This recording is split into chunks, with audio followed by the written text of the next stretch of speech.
Bonjour,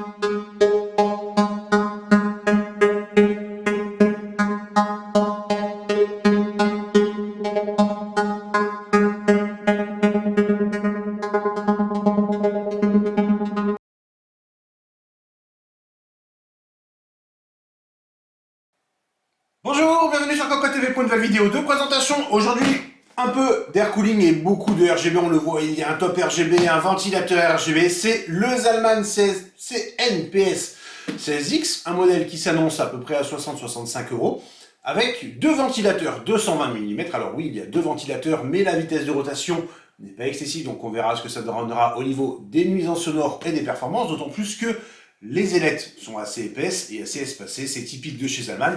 On verra ça un tout petit peu plus tard. Surtout, on peut le dire, quand on voit le produit sur la photo, on se dit ok, il y a beaucoup de RGB, il y a un top, la hauteur totale est de 165 mm, mais la construction est vraiment intéressante, on ne s'attend pas du tout à ça, on va découvrir ça dans quelques instants. Que dire de plus? Pas grand chose, mais on peut déjà montrer le radiateur, le voici. Nous avons 1, 2, 3, 4 caloducs, une base en direct touch et point de carénage. Nous allons donc l'assembler à côté pour vous montrer comment ça fonctionne.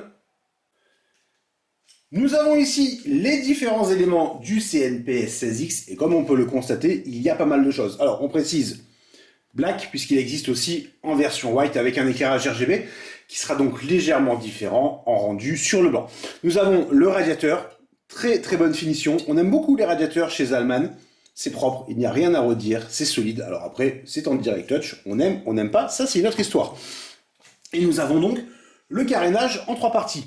Le top, qui va se clipser en fait au ventilateur avec, nous avons ici des broches qui vont se brancher au niveau des ventilateurs de manière automatique afin de répercuter forcément l'éclairage RGB.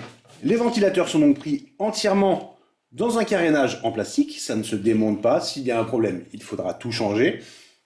C'est malheureux, mais c'est comme ça, et c'est ce qui permet d'avoir la forme particulière du produit. Au niveau de la vitesse de rotation, nous allons donc de 800 à 1500 tours par minute, c'est pas énorme, nous avons 49 CFM sur le débit d'air pour une pression statique d'environ 1,21, on voit, c'est pas vraiment orienté performance, peut-être un peu plus sur le style, mais on verra quand même ce que ça donne, bien entendu, avec les tests, pour les performances et pour les nuisances sonores.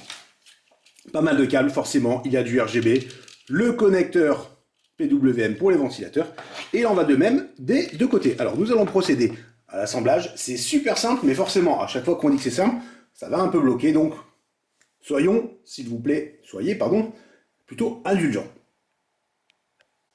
Pour l'installation, il y a deux notices. Une notice pour l'installation du radiateur à proprement parler, et une seconde qui est ici juste pour l'installation du carénage. Alors honnêtement, c'est pas compliqué, il faudra juste faire attention par rapport à ce connecteur pour les RGB. Donc le principe est simple, on met les câbles vers le bas, on prend le radiateur, hop, voilà, hein, on disait que c'était super simple, et forcément quand on veut le faire, on galère un peu, on aligne, on clip, et nous avons déjà un premier ventilateur qui est en place, et déjà côté look, bah, franchement, c'est pas mal du tout.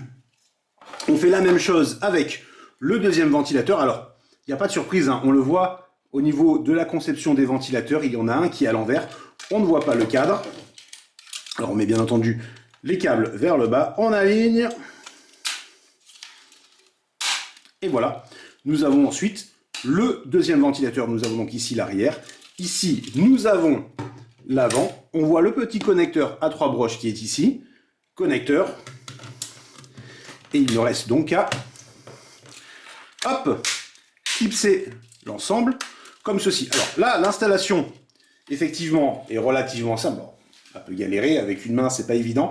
Mais surtout, l'installation a été faite sans la carte mère. On le voit, le kit de fixation est bloqué par le ventilateur des deux côtés. Donc cette installation avec le plastique, il faudra la faire sur la carte mère. Et c'est là que ça peut être un peu compliqué, selon le boîtier, la place qu'il y aura autour, selon les composants autour du produit. On ne pense pas à la mémoire qui s'enlève, mais plutôt aux radiateurs qui peuvent être importants sur les VRM et compagnie. Donc ça, ce sera vraiment du cas par cas. Dans notre cas, c'était relativement facile. Pour les tests, c'est pour très bientôt. En attendant ça à tous, une excellente journée.